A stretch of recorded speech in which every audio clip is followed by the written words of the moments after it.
What's poppin'? Real ones. Logan Murdock here. Raja Bell and Howard Beck and a few. Great show for you guys today. We talk about the ramifications of Saturday night's NBA Cup game between the Oklahoma City Thunder and the San Antonio Spurs. What does this mean for the Spurs? I mean, I know earlier in the season we talked about how the Spurs, are they a move away? Are they ready for this stage? Are they a contender? I was very high on the Spurs, as you guys all know. Wemby for MVP, that was my pick. And maybe we have time to do it, probably not. But hey, still MVP right now in my heart. But we talked about his trajectory. We talked about team building as a whole. We got into an old school discussion on what works for team building at the stage that the San Antonio Spurs are in and the Oklahoma City Thunder are in. What are the pitfalls of these types of ascensions? What can break them apart? And, most importantly, how do you keep a dynamic going over decades? So it was really, really fun. Raja Bell has a great perspective on this. Howard Beck, as you guys know, legend, has covered a lot of these teams, has been around the league for a long time, has been around teams that have been both great with team chemistry, not so great with team chemistry, and still won, and also not great as an organization as a whole, and has done a lot of losing. So really, really fun show. Also got to your mailbag questions, which was really good because we talked about Jeremy Lin. We talked about Chris Paul as well and his future. All that and more, realonesmailbag@gmail.com, realonesmailbag@gmail.com, realonesmailbag@gmail.com. We will answer your questions next Tuesday as well. I think that's it. The Ringer NBA show is presented by FanDuel. FanDuel's got it all. Same game parlays, quick bets for jumping in live and your way so you could build the bet that fits your play. Plus, don't miss out on holiday offers and surprises all month long. Download the FanDuel app or head to FanDuel.com/RingerNBA to get started. 21 plus and present in select states or 18 plus and present in DC, Kentucky, or Wyoming. Gambling problem? Call 1-800-GAMBLER or visit rg-help.com. Call 1-888-789-7777 or visit ccpg.org/chat in Connecticut. Cliff, play the theme music.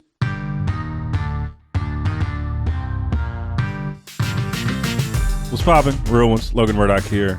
Raja Bell there. Howard Beck in the motherfucking cut. Cliff on the boards. V on the videos. This is Real Ones. Let's just get right to it. Man, all that I have been thinking about over the weekend since Saturday is this Oklahoma City San Antonio game where Wemby was fucking awesome.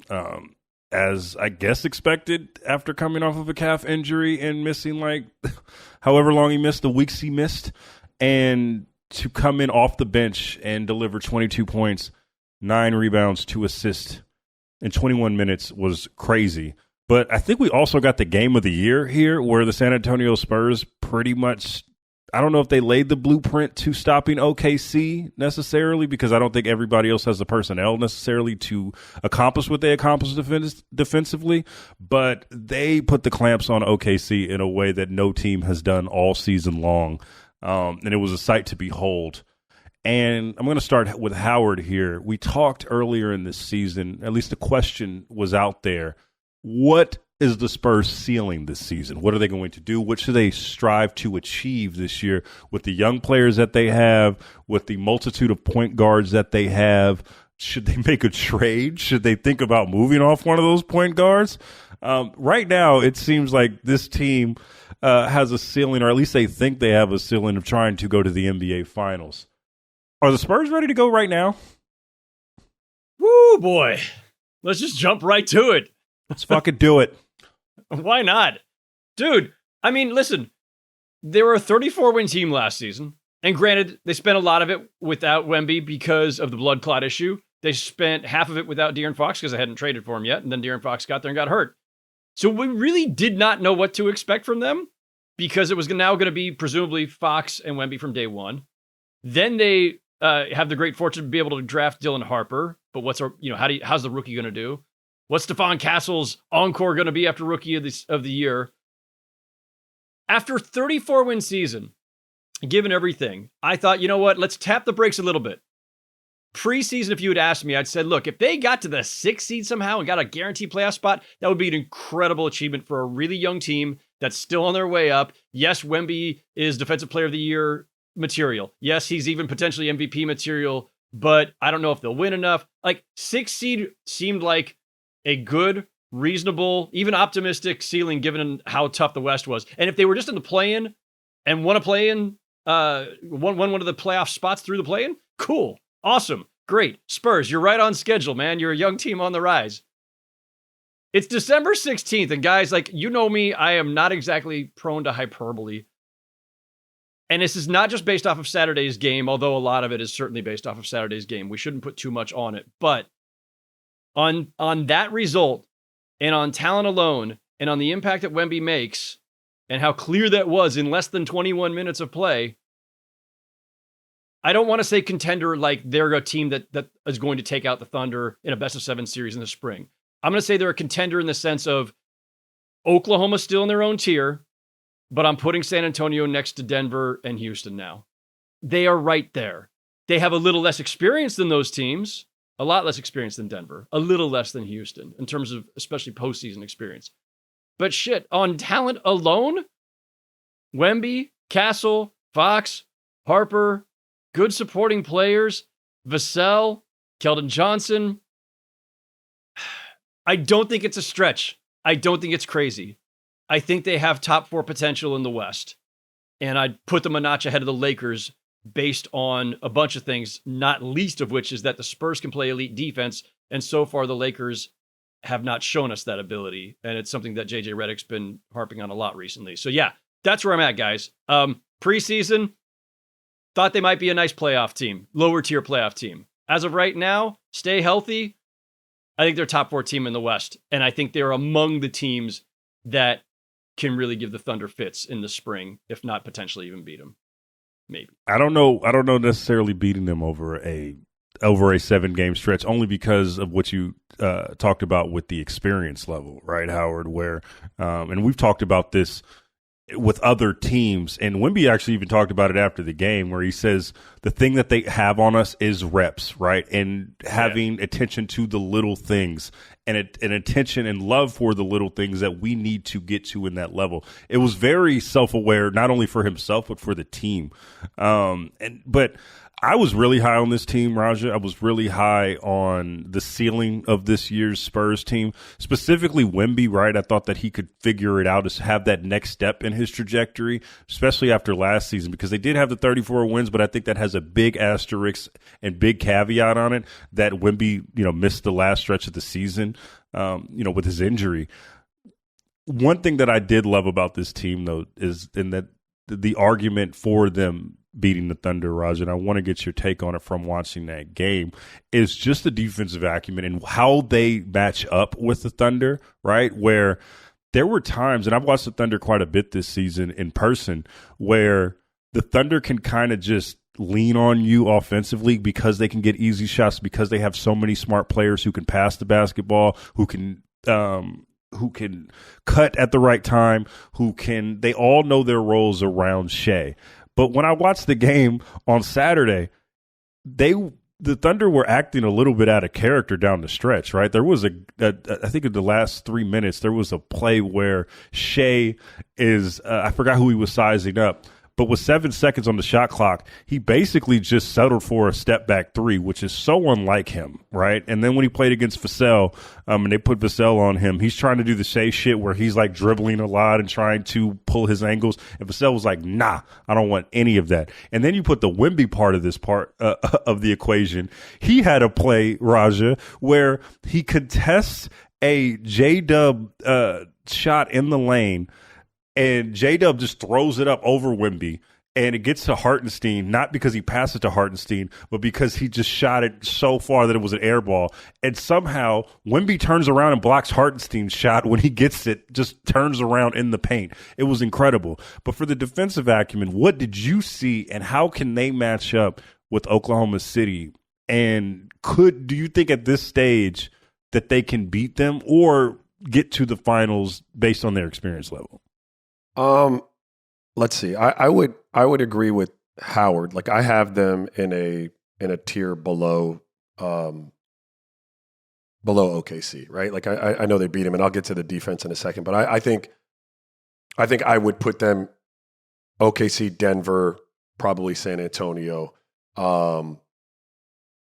and then the Lakers. I would agree with Howard. I would just add to the experience of it all, Mitch Johnson as part of that. Like, he's also not as experienced as his counterparts in that space. So, like, I just think, could they push either one of those teams? Absolutely. I would pick one of those two teams over them in that scenario, right? So, like, could they get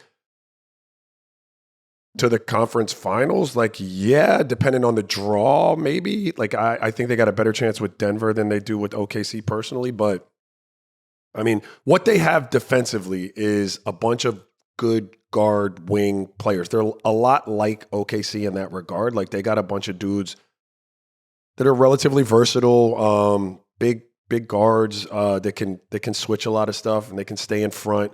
And you have a human eraser behind you, which, again, you know, when we talked about Wemby and all the statistical things that you can actually see, they're tangible stats for him. What you can't see and what isn't tangible is what he does to someone's mindset as an offensive player, thinking that they can beat their man, but what happens when Wemby comes across?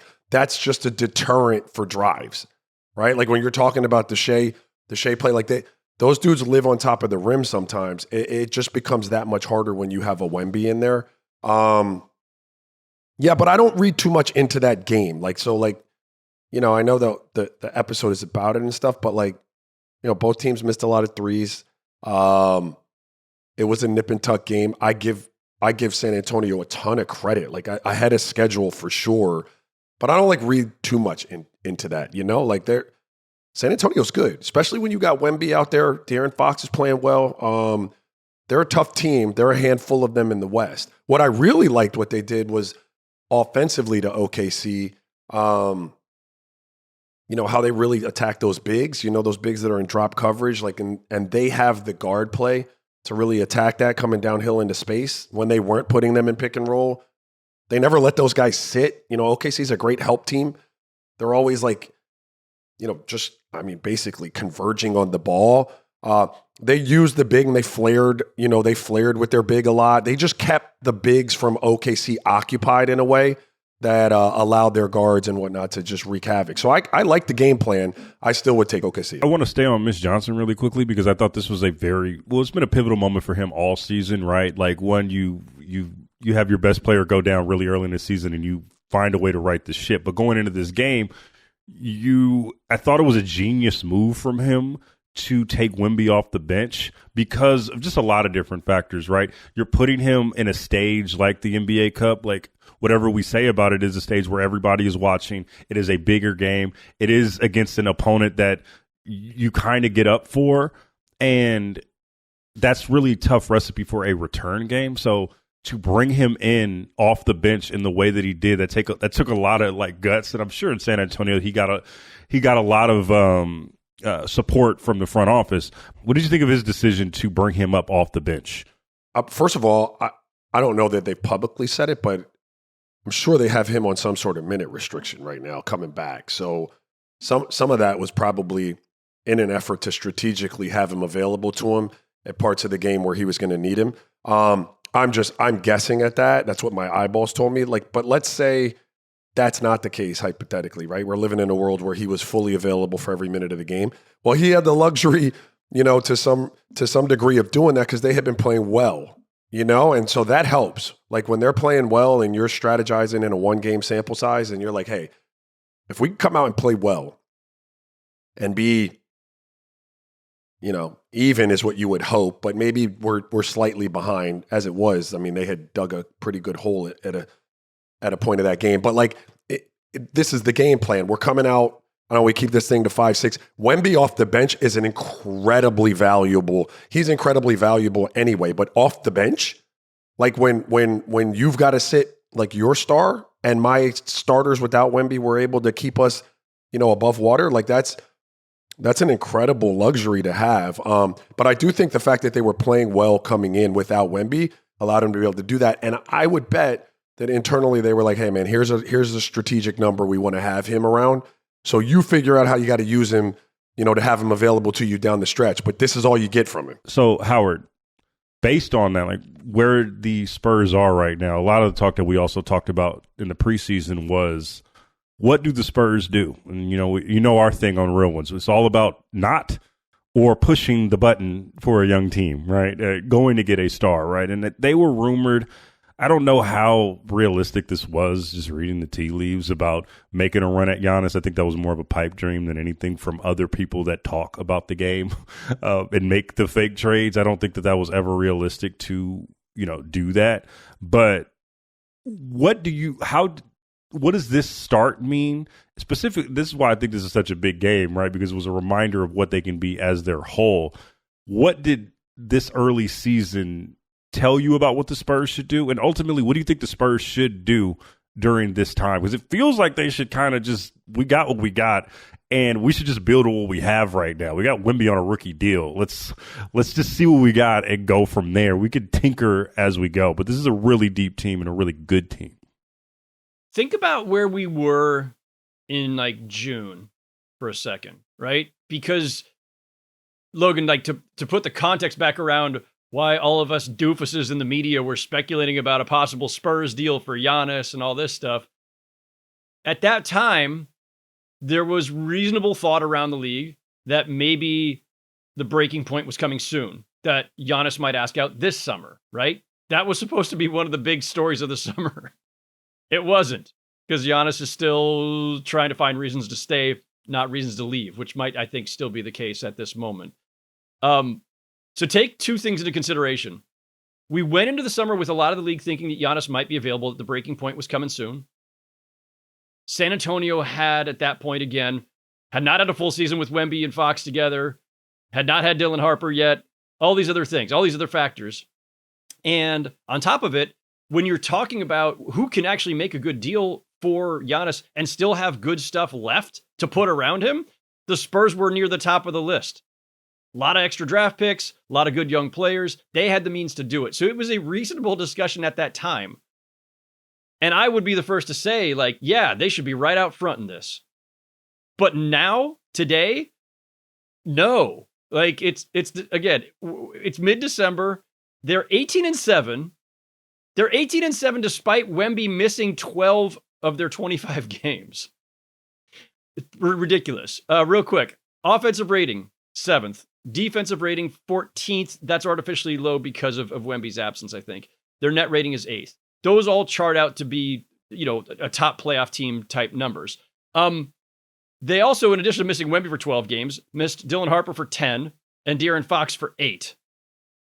Saturday's game, that win against the Thunder, was the first time they'd had Wemby, Fox, Harper, and Castle together. Two more quick ones. With Wemby on the court this season, their offensive rating would be 115. That would actually be a little bit of a drop from where their offensive rating is otherwise. I think that's an anomaly. But their defensive rating with Wemby on the court this season would be 104. That would be the second best defensive rating in the league as opposed to the 14th, which they now have. Now, it's dangerous, as the analytics guys will tell you, to zone in on one guy's offensive and defensive ratings and draw conclusions across the board. But it's a hint of what they could be. Against the Thunder alone, again, small sample size, they were a minus 19 when Wemby was on the bench in that game, and a plus 21 with him on the court. A plus 21 in under 21 minutes. They were a point per minute better than their opponent when Wemby was on the court. I don't want to fuck with any of that, guys. To your question, I do not want to mess with that. I don't want to break this group up. I'm generally of the belief that veterans win championships and youth takes their lumps in this league. But we just saw in the Thunder in June, one of the youngest teams, I think the youngest team in like 50 years to win the championship. We're in a time in this league where I think there's more opportunity even for a younger team because of all the parity. And speaking of experience, Mark Dagnall, 40 years old, Mitch Johnson, 39. Granted, Dagnall's been in that job a little bit longer, 6 years or so, sure. and Mitch Johnson just took over. But in terms of just like age, not NBA age, they're neck and neck. So like, yeah, I mean, all fair, the experience stuff, but like, I would be given runway time. Giannis at 31, all these guys in their early to mid 20s. I would have a really hard time now making the all-in move. And I think if I'm the Spurs, I'm pulling myself out of whatever Wemby sweepstakes there are to come. I think a lot of teams are going to start doing it. I mean, you're starting to read the tea leaves there. Like it's where we are at as a league right now, and just with the salary cap and a lot of those things. And this version of the league is catered towards building your team from scratch through the draft, through hitting on ancillary pieces in free agency, and then paying your young core. That's where the league is going right now, because they legislated out a lot of those star moves and trying to get people in free agency. You can't really get them in free agency anymore, and then trading them is just so hard on the future of your team if you go all in on a superstar. So it's going to be tough. This episode is brought to you by Amazon Prime. The holidays move fast, and Amazon Prime keeps you in control with fast and free delivery. We've all been there. Family plans are fluid. Somebody's not coming. Suddenly they are coming, and you're excited about it. You want to get them a gift, so you hop on Amazon Prime, line that up with their interests, and it's easy to do because Amazon has everything. Prime's fast shipping is always there for you during the holidays, especially when it's last minute, and it just can't wait. Need that last minute gift or holiday essential? It's on Prime. Head to Amazon.com/Prime to shop now. Raj, I have a question for you because you are unique to this type of experience. You played against the Spurs of old with Timmy, with Manu, with Tony, with the guys around them. This seems like we don't know what they're going to be, but this version of the team seems like building from that same kind of blueprint, right? Where you have this generational star in Wemby, and then you have these stars that could be starters other places, right? These wings that could have a bigger role. De'Aaron Fox could have a bigger role somewhere else, right? Castle theoretically could have a bigger role somewhere else. Same with Dylan Harper, but they seem to be put into these roles for the greater good of a team. Can you compare and contrast those two groups? And yeah, I'm giving it to you right now. No, I'm giving you a no. I'm giving you a quick homework question. No, I can't. Go ahead.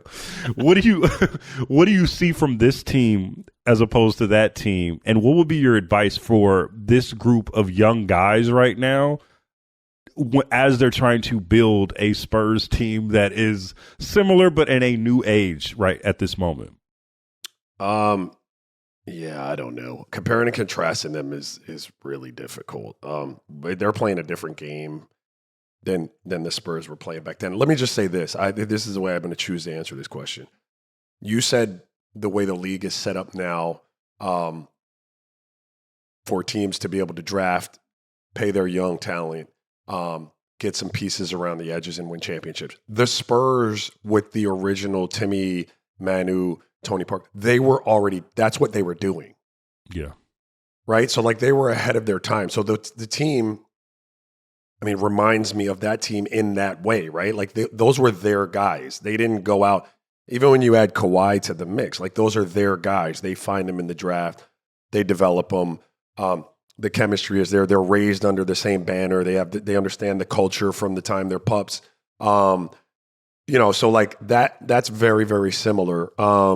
That does take a level of sacrifice. We talk about it all the time, right? It takes a level of maturity, of understanding, that we all might have to take a little bit less, not just financially, but in terms of, maybe overall stardom, in terms of maybe accolades, if you will, to accommodate each other, because ultimately the championships are going to be more important for us as a group. You take that for granted because you think everyone's going to have that mindset, but it just doesn't work like that all the time, right?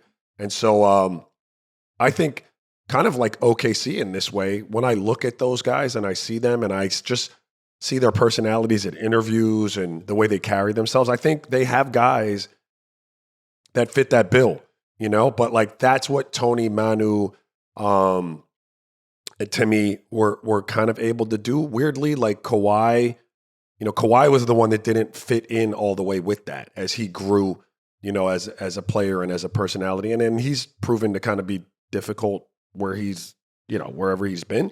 But that's what those guys did so well, right? And then they brought in the right Harrison Barnes of the world, Michael Finley's of the world, Robert Ory's of the world, Kurt Thomas's. They just brought in the right vets, fill a need, whether that be on the court physically or emotionally, spiritually in the locker room, finding those pieces. But really, you've developed this from scratch, right? You've drafted it, you've built it, you've given it time to kind of figure out who it is in the league, and then you win because of it. So they remind me of each other, but the Spurs were ahead of their time in that they were doing that in a league that was largely based on winning because you went out and got free agents. They were, that's why we thought they were the best run organization, in the league forever. Why do you think, Raja, like we've gotten away from that, right?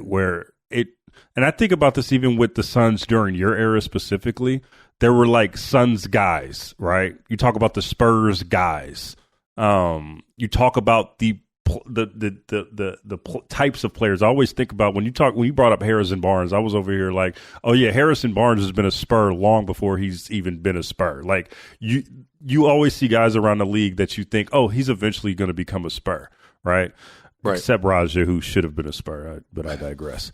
But what is the importance of having those just type of guys, right, around the league that just fit into your program? Where I feel like a lot of times during my travels, you just see guys that are, we just want them because we look at the talent. It feels like the Spurs look at the totality of a player and be like, oh, they can help us, right? Like Luke Cornett was a Spur. I already, I'm not surprised that they signed him. Right. Sure. But like, what is the importance of having an identity and making sure that those guys or those players fit into the identity over a long stretch of time? Because I feel like we get away from that a lot.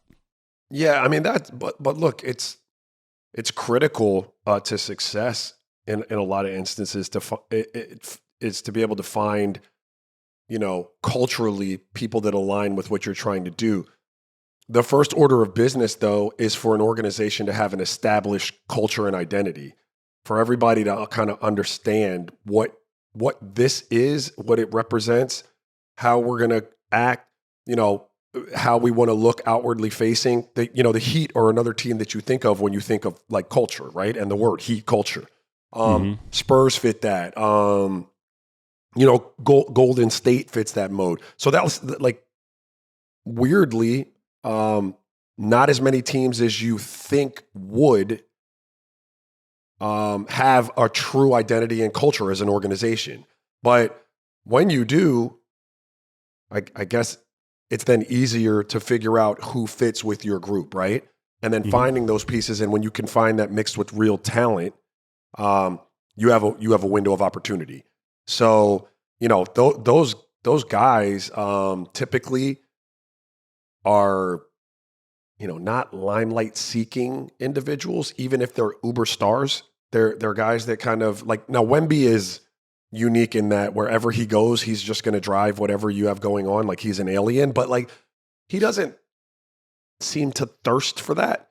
They have guys, and even in their role guys aren't mega personalities, distractions. They just kind of get it in that way. And it's really important, Logan. I answered it with a lot of words, but it's super important to find, the right combination of talent, but the right combination of people and the right mix of people that actually fit into your culture.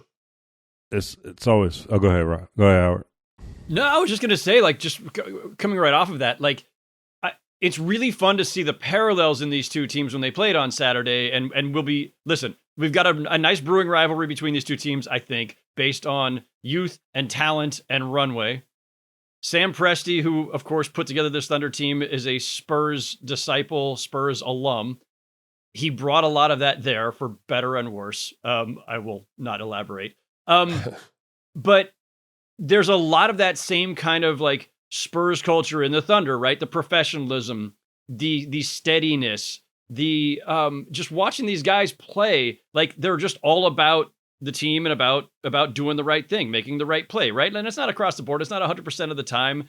And you're going to have an outlier sometimes, or you're going to have a bad game sometimes. But they both, I think, have opted as organizations for high character, super professional guys you never worry about off the court, and you even very rarely worry about them doing the right thing on the court. Maybe make a bonehead play now and then, but they're going to get high IQ guys and guys who are about the right thing. It was interesting because Tony Parker was at that game on Saturday, and our buddy Mike Finger from the San Antonio Express News caught up to him, and Tony Parker said, quote, "The DNA is still there," meaning like the Spurs DNA from his time.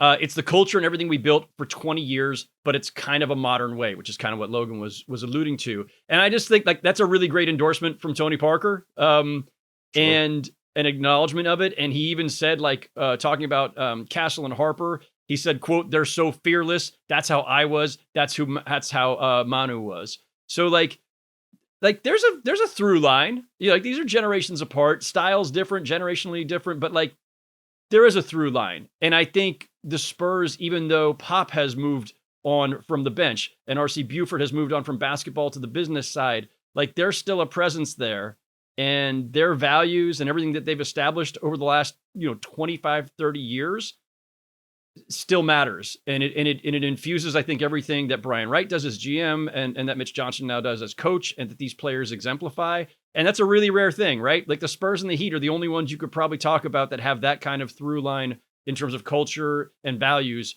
going back that far. So it's impressive.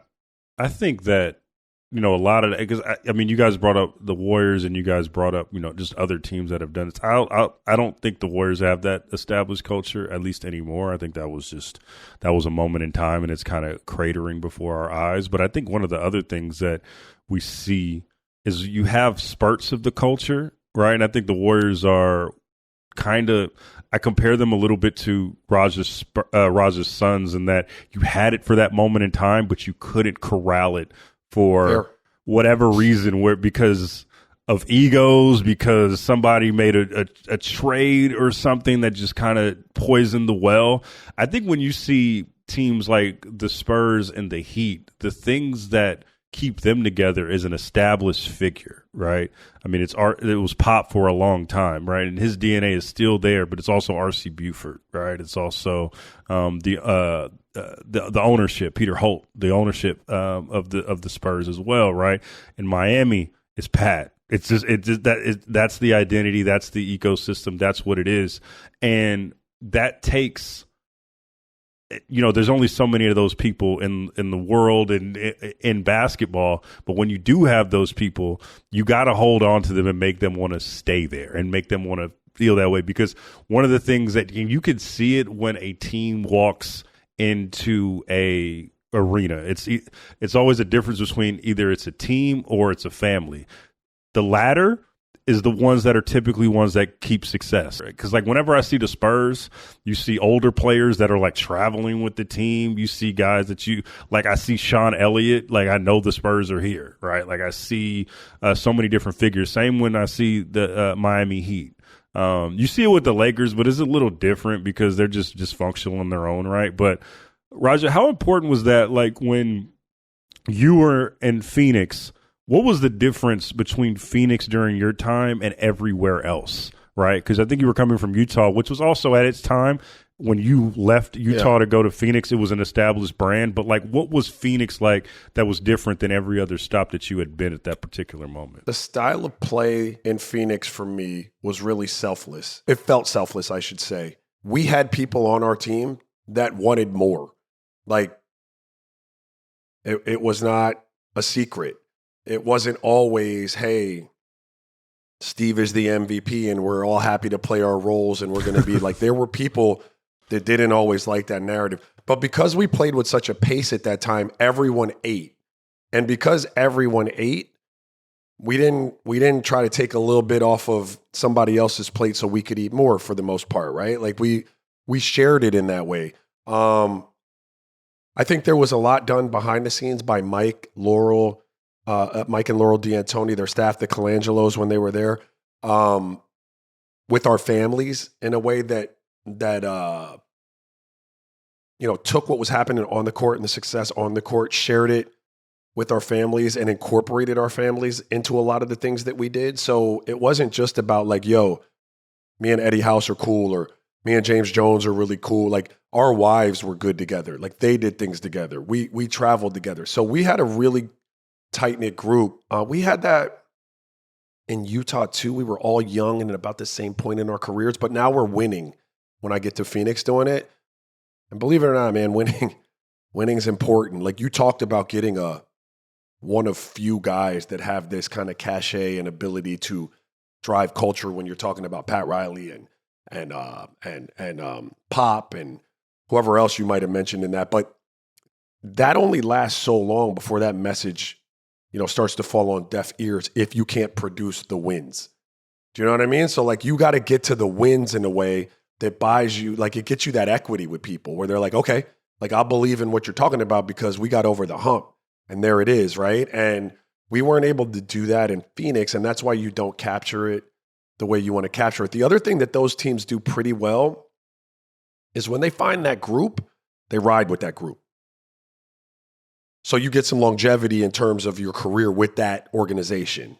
And the longer you're with your brothers and your family, like the better bond you have, the more you're willing to sacrifice for it to try to win championships or what have you. And some of the teams I played on, even Phoenix, like we moved pieces a lot, you know, and I wound up being moved. It was the right move, but like that was kind of the culture, is like we were always shuffling. And so like, you know, those teams tend to, you know, have guys for a while, you know, and I think that helps too, but you got to win to be able to do that. So kind of catch 22, right? Or what came first, the chicken or the egg?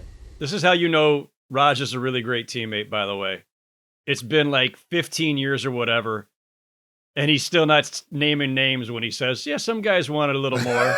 Some guys might have not have all been like happy-go-lucky, egalitarian team ball, might have wanted to focus on their stats, and I know exactly one for sure and probably two I could name off the top of my head. But we're going to be nice on this podcast. We're not one of those pods, bro. We're not one of those pods. We ain't in here telling the secrets, dog. Fuck your clicks. We're out here trying to... Howard, what's the one thing that you've seen throughout your travels that is always kind of undone the camaraderie that is required for these types of runs and these types of, you know, the longevity in these types of runs? What's the one thing that undoes that? I mean, it's probably not one thing. It is probably, in most cases, either misfortune, just injury, or somebody gets a little bit antsy about their numbers or their contract. And it happens, right? Like, obviously, famously, you know, Shaq and Kobe, who I covered for 7 years, like, they stayed together long enough to win 3 championships and make 4 finals in their last 5 years together, but it always felt like it was on the verge of breaking apart, and there was always rumors of they're going to trade Kobe for T-Mac. They're going to trade Kobe for, at one point, it was Sean Marion and Jason Kidd. Like, could you have imagined that? Your career's a little different, Raj, if that one happened. Yeah. And yeah, there was always like that potential breaking point. I feel like today's NBA is a little different than that. Like, guys do move around a lot. They move around more. Stars move around more than they ever have. But I feel like it's often like the player versus the organization for some reason, as opposed to like player versus player. I'm trying to think of like the last time we saw a guy say, I got to move on because probably Kyrie. When Kyrie left Cleveland and ended up being traded to Boston, that's the last one I can remember. And I may be forgetting one in between. But that's the last time I remember a guy who moved on for reasons that I would loosely throw into the category of ego, right? Like, yeah, I won a championship next to this guy. Yeah, we've been to 3 straight finals. I'm going to skip out on the 4th one because I need to be somewhere else. I don't want to be in this guy's shadow anymore. And he gets traded and he misses that 4th run. And maybe that denies them the chance to win another championship for all we know. And it doesn't work out well in Boston, and then it doesn't work out well in Brooklyn. And it finally works out well for him in Dallas. But like, not a lot's gone well for Kyrie since that move. I don't know if that should be considered a cautionary tale or not. But I do think like for young, supremely talented players, as Kyrie is, as obviously Kobe was, as a lot of guys are, when you're in the early stages of your career, sometimes the individual stuff matters more than the team success. And that can get in the way. But then you can also just lose like role guys. And especially in today's NBA, this is what we see now, right? Why do we have parity? Because the system's super fucking tight. And if you are not one of the 2 stars, those guys are going to get their maxes regardless.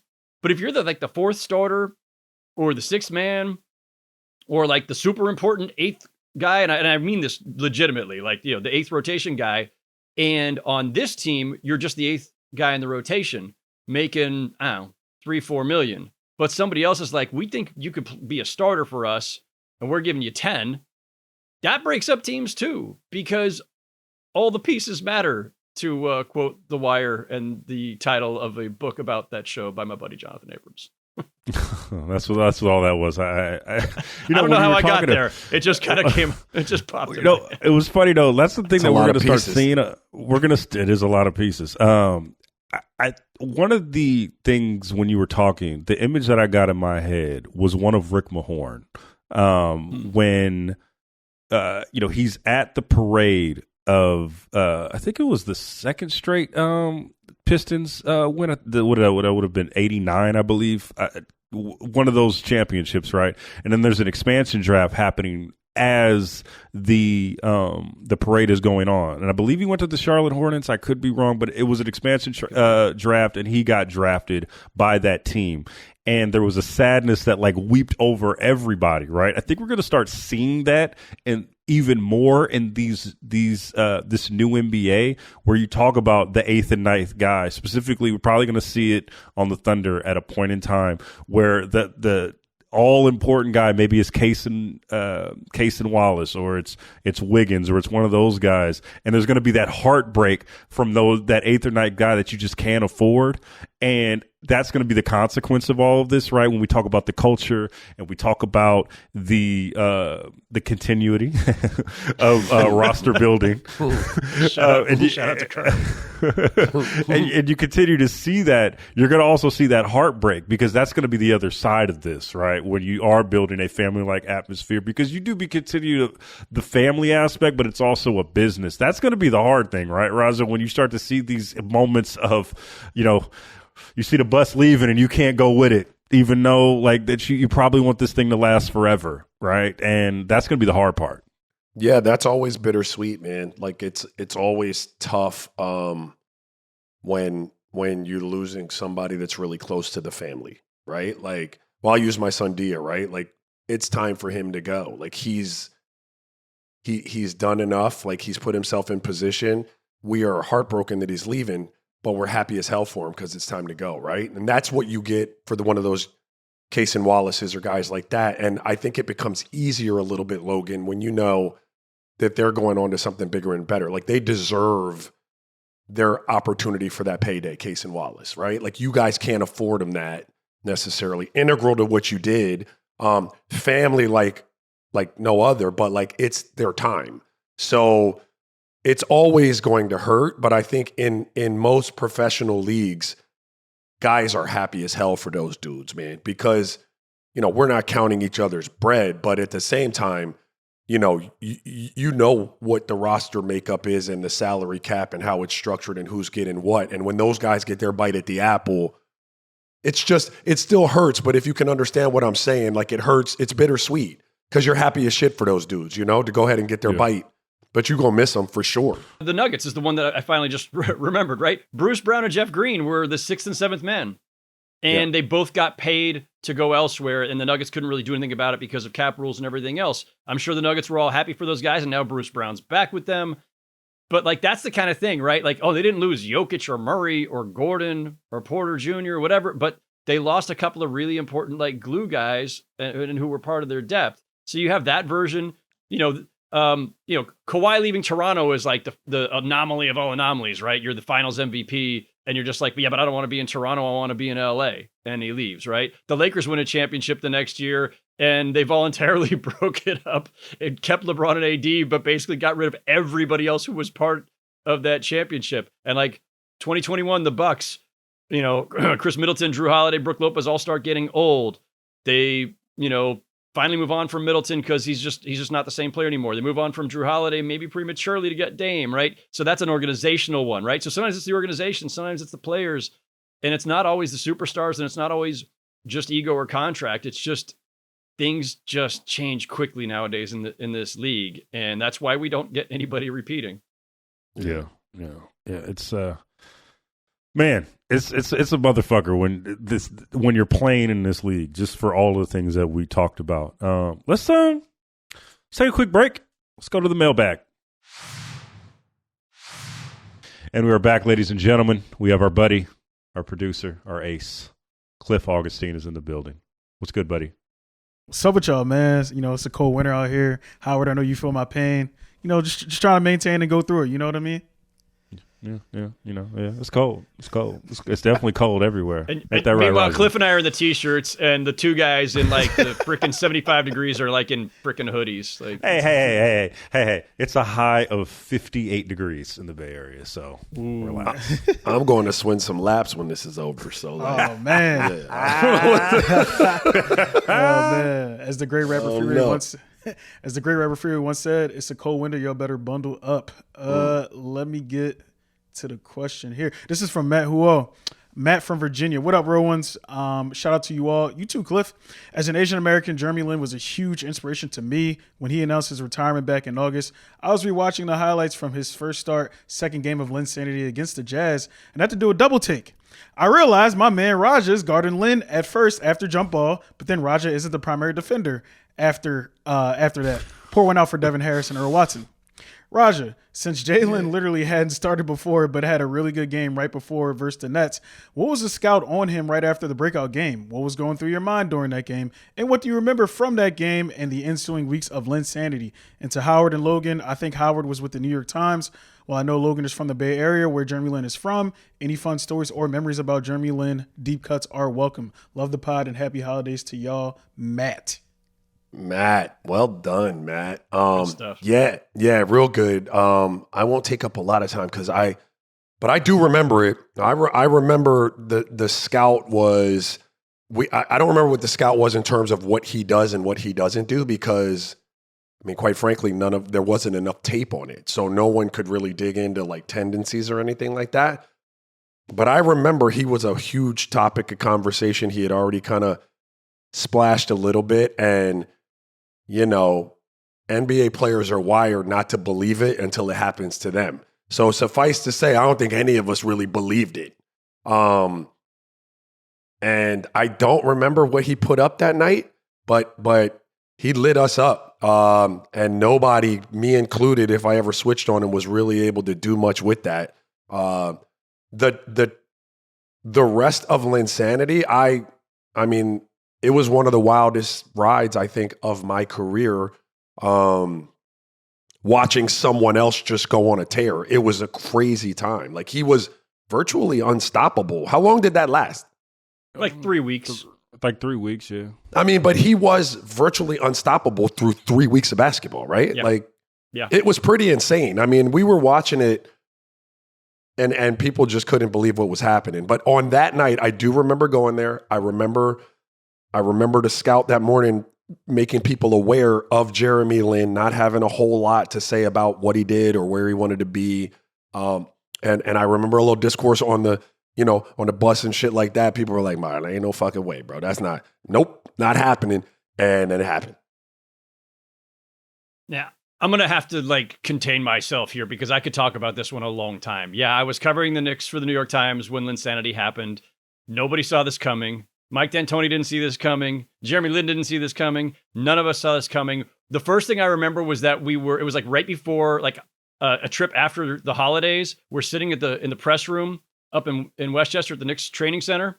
And there's a press release sitting on the table where they often put these things. Because back in the day, we just printed out a lot of paper and killed a lot of trees.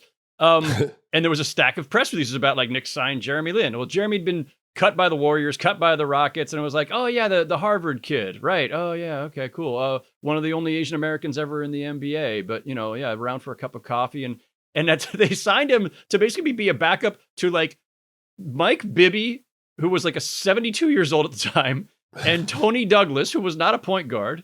And like they were just down bodies, and they just needed somebody healthy. So it was just an emergency measure. That was it. And that trip then started in the Bay Area. So now we fly to the Bay Area, and Jeremy Lin, because he lives there and was a free agent at the time, just joined the team there. And so it was this nice thing because it was like his first game was going to be against the Warriors in his home area and all this stuff. So it was like a lot of that, but like, dude, I mean, nobody sees any of this coming. And the night that he breaks out against the Nets, we're just like looking at each other. Like the best stories, I come at this obviously from this perspective as a journalist and someone who, I hate to say storyteller, it sounds so pretentious, but the best stories are the ones you can't see coming. Like, it's great that LeBron James is drafted number one with all the hype in the world and actually turns into one of the greatest basketball players of all time. Cool. Awesome. Many, many highlights along the way, but we could not see Giannis coming, and we could not see Steph Curry coming, right? Like, in a way, yes, but in a lot of ways, no with Steph. Guys who were not the number 1 overall pick or a top 3 pick. And then something like this, a guy who's like comes out of Harvard, been waived multiple times. Nobody even knows if he's going to have an NBA career at all. He smokes the Nets and Darren Williams. He smokes Raja Bell's Utah Jazz. By the way, 28-8 were the numbers you were looking for there, Raja. He also had 8 turnovers. He also had 8 turnovers that night, but you probably caused at least one of those. So I'll take credit. And then but the fact is, it just kept going, right? Then he drops 23 and 10 on the Wizards in Washington, and a huge Asian fan base there too. So like that place was rooting hard for him. Then he drops 38 on the Lakers with Kobe at the Garden. And it just keeps going. Then he has that game winner in Toronto when he had 27 and 11 assists. That was awesome. That game was awesome. He had the game winner, right? Yeah. It was crazy. And that was the thing. Like, every time you thought, like, wow, that was amazing. We'll never see that again. Oh, here's another one. And here's another one. And then eventually, like, his knee got hurt. And then the Heat, like, LeBron and Dwayne Wade basically decided, like, this kid's not doing this to us. So they went all out to just, like, hound the crap out of him. But that was also when, like, he had a torn meniscus, I think, at that time that had not been publicized. And so, like, the knee injuries started to slow him down after about 3 to 4 weeks of Linsanity. But it was awesome. It's one of the most enjoyable stories, moments, and by moment in this case, I mean like a 3-week moment. One of the most enjoyable things I've ever covered. It was a blast. I want to throw in one other quick little detail, Logan, if you can indulge. So several years later, Kenny Atkinson's hired to coach the Nets, his first head coaching job. Kenny had been Jeremy Lin's like workout guy on Mike D'Antoni's staff. So Jeremy was shouting him out all the time. And now they're reunited. The Nets signed Jeremy to be with Kenny again. And I want to do a feature story about it. This is when I was at Bleacher Report. I go to Kenny's office. He pulls out of his desk this little piece of paper like this big. It was like torn off of an envelope. And it was 4 little plays with the names on them.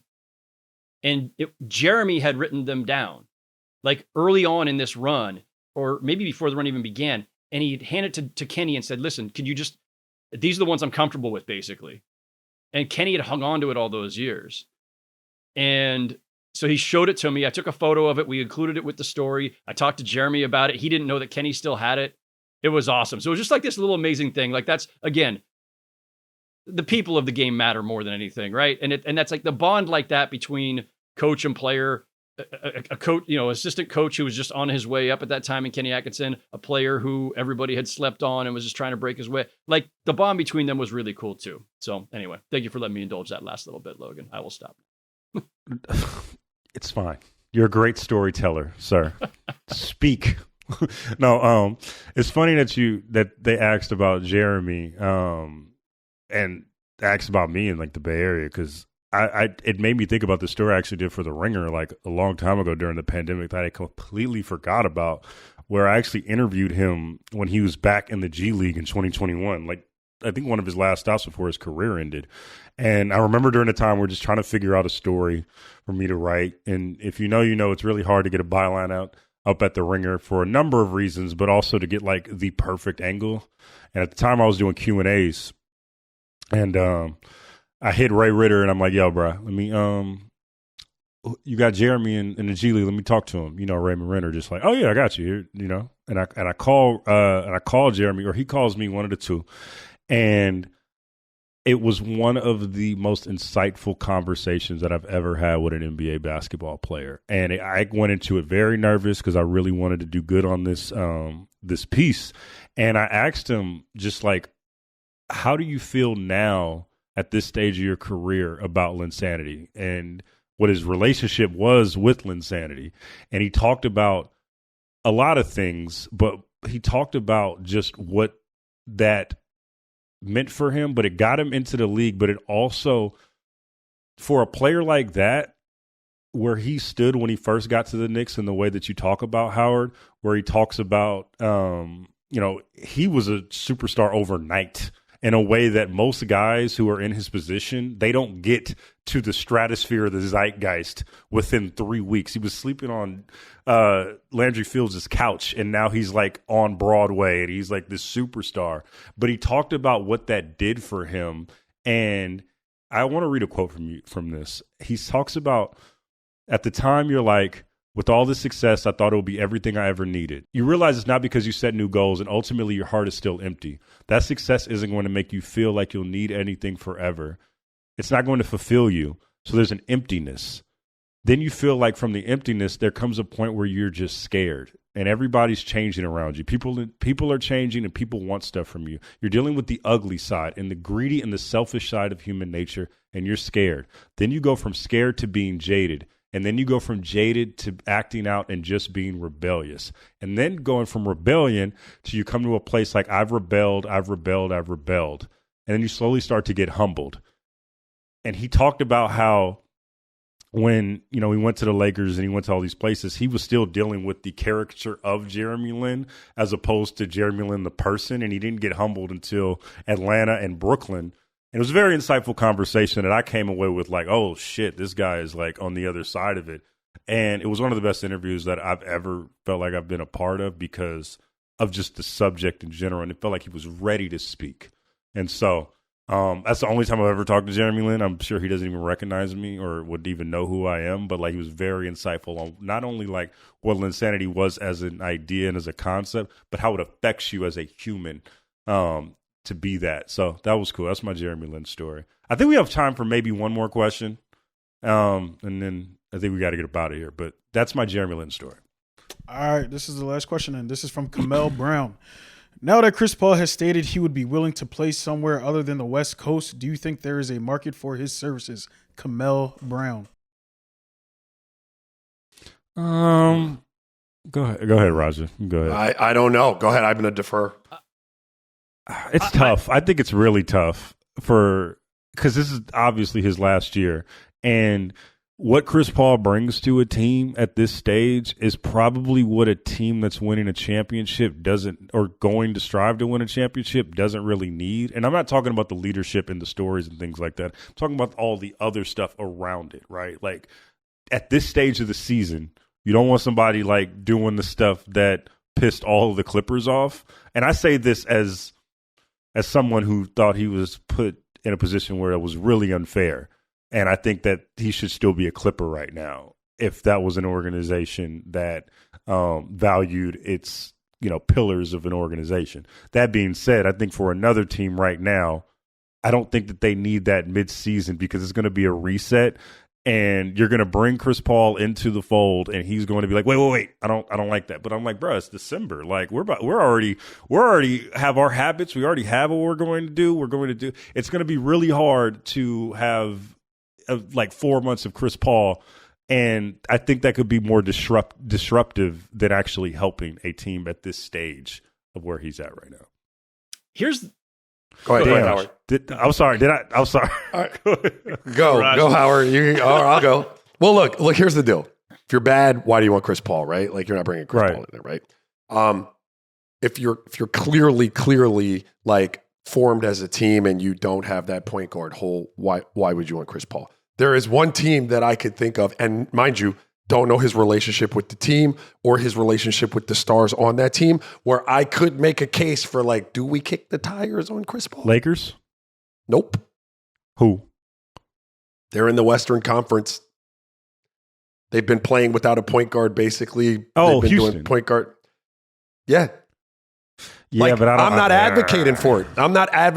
And like I said, I don't have any background on him and him and KD or him and the Rockets organization.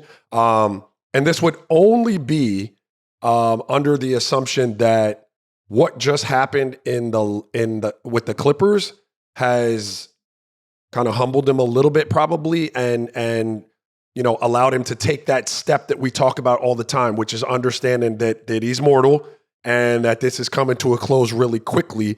And in that world, you might get the best version of the leadership, organizational skills on the court of Chris Paul, and it would then be worth it.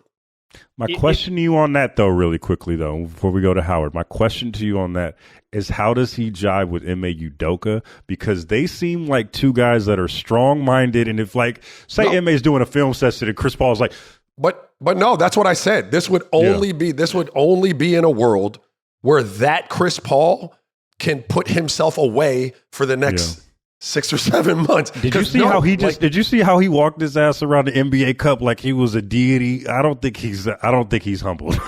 I don't think that he's out here saying like I'm about to just. He's fucking Chris Paul, so like I'm not saying that that's not something. But he doesn't. Well, I'll tell you like this: that's humble. They're in a spot where you're not winning. I don't think you're winning a championship. I love them, Houston? But like yeah, you're not. So like that's why I'm saying like I could see a team like that maybe having to have the conversation, right? Because you could look at your roster and say, okay, we're a piece away. That kind of piece away. My bad. Go ahead, Howard. If Chris Paul wants the warm farewell tour and eventually the warm farewell after game 82 or the playoffs or whatever that he was hoping for this year with the Clippers, then he does have to be a slightly more contained version of himself where, yes, it's all the best stuff, the wisdom, smart as hell, and all the veteran stuff that goes with it, all the leadership, everything else. And yeah, you can still be a stern voice in the locker room. You just can't be like wearing everybody's asses out. So if there was ever a time for him to recalibrate, now would be it. Because this is it. Otherwise, his last memory of the NBA is having the Clippers banish him. Like that's kind of fucked up. And he doesn't Pretty want that. up. Nobody wants that.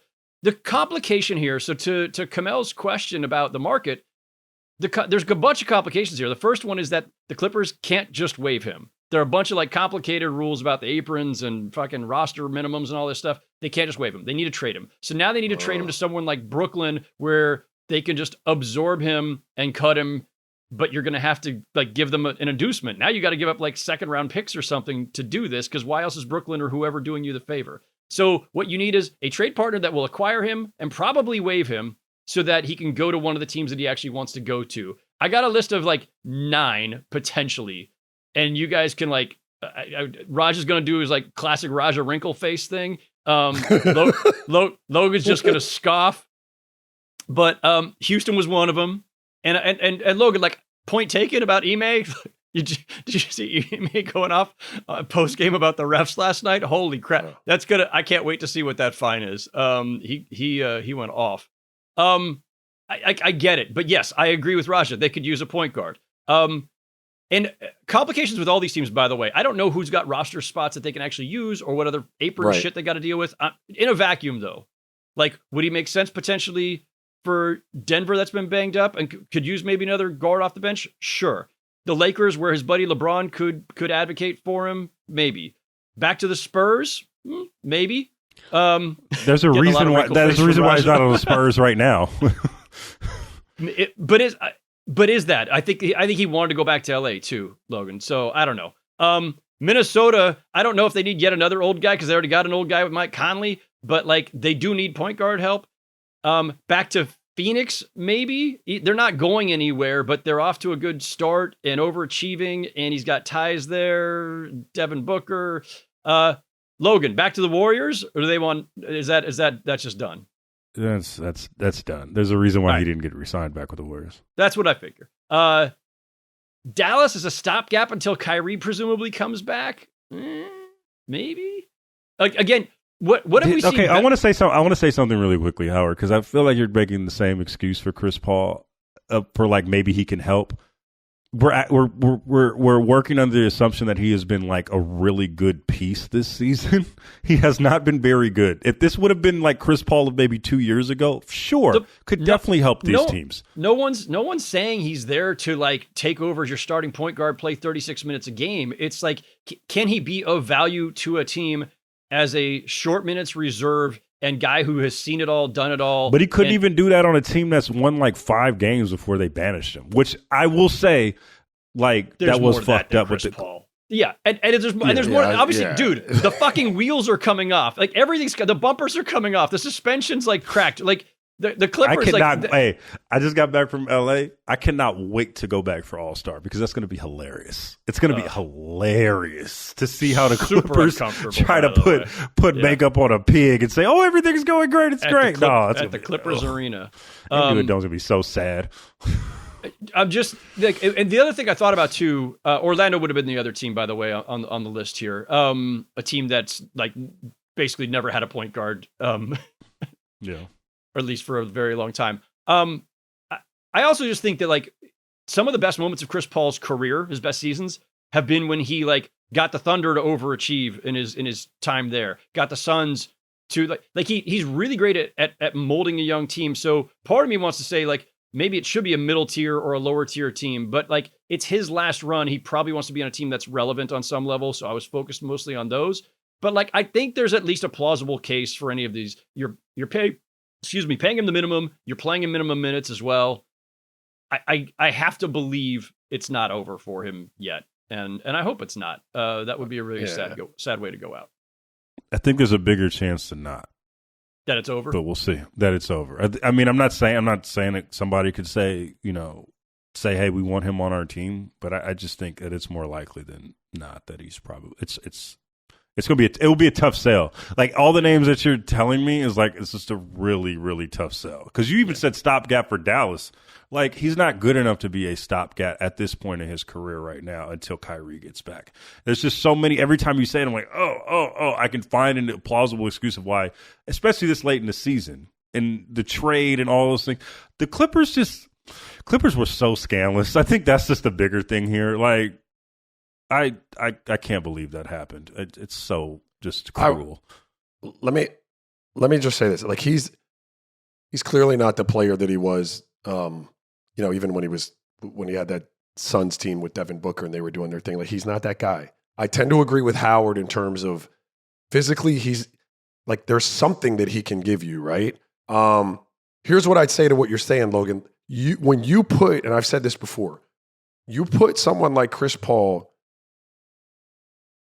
And his expectations into a shit show and pure dysfunction, you're going to get the worst version of him. Sure. Because he's not like that's what you're going to get. That doesn't mean that if you put him in something that's functional and could use what he's talking about, he wouldn't then be functional again. Do you know what I mean? If that makes sense? Like we're just assuming that if you put him in a solid situation, he's the dysfunction. I don't really believe that. I've been that guy. We're like, hey, bro, I'm not dysfunctional. This shit is crazy, and I just want to give him the benefit of the doubt with that. You know what I mean? But last thing I would say to that is, not only would they need a little bit of a void in terms of the point guard position, why I lobbied for Houston or a team like Houston would be a little bit of a void in terms of voice on the court. That's fair. While Udoka is an issue. There's no voice out there really. So like he can absorb some of the responsibility that he's used to absorbing, that's just he can be Iguodala on the 22 champion Warriors or like that, right? Like basically he's not maybe playing as much, but he's like, yo, Reed Shepherd, come here. I gotta tell you this. Okay. You can talk me into that. Yeah, that's a good call. There's value there. There's value there. Also, by the way, like usually you want your best players to be your leaders, but we've seen over and over, like Kevin Durant doesn't necessarily want to take on that kind of role, that his personality is not geared that direction. I don't know how much Şengün wants to do that. Is it falling to the Rockets are MA's team, though. Rockets in all ways are MA's team. For sure, but I mean, Raja, back me up, unless you disagree. Somebody on the court has to do it. Yeah. Sure, absolutely. Yeah. And Amen is too young. Like who else is going to do that? And I'm curious to see if a man like ever gets that in him, right? Like I've been around him a couple of times. Great kid, but also was like you want him to have like some just oomph, like you know what I mean? Like I don't think he's not there yet. I wonder when or if he's going to be that. Yeah, listen, you take this for whatever it's worth. There aren't a lot of people that want to do that.